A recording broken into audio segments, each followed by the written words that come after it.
अस्सलाम वालेकुम, मैं हूं आपका मेज़बान शौकत लोन और आप सुन रहे हैं आज की बात। आज हम बात करेंगे एक ऐसे रवैये के बारे में जो न सिर्फ हमारे इर्द गिर्द के लोगों के लिए नुकसानदेह है बल्कि हमारे अपने लिए भी। नुक्ताचीनी और दूसरों के नुक्स निकालने की आदत, यह रवैया हमारी ज़ाती तरक्की और खुशी को मुतासर करता है। तो आइए इस मौजू पर बात करते हैं। नुक्ताचीनी की आदत। अक्सर लोग दूसरों की गलतियां निकालने और हर बात पर नुक्ताचीनी करने की आदत रखते हैं। वो हर बात में खामियां तलाश करते और दूसरों को तनकीद का निशाना बनाते हैं। यह रवैया न सिर्फ दूसरों को तकलीफ पहुंचाता है बल्कि खुद हमारे अंदर भी मनफी जज्बात को जन्म देता है।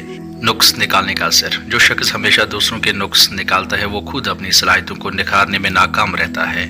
इसकी तवज्जो दूसरों की कमजोरियों पर होती है और वो अपने अंदरूनी सुकून और खुशी को नजरअंदाज कर देता है। मजबूत रवैये की जरूरत। हमें दूसरों के नुक्स तलाश करने के बजाय इनकी खूबियों पर तवज्जो देनी चाहिए। मजबूत रवैया अपनाने से हम न सिर्फ खुद को बेहतर बनाते हैं बल्कि दूसरों को भी खुशी और सुकून देते हैं।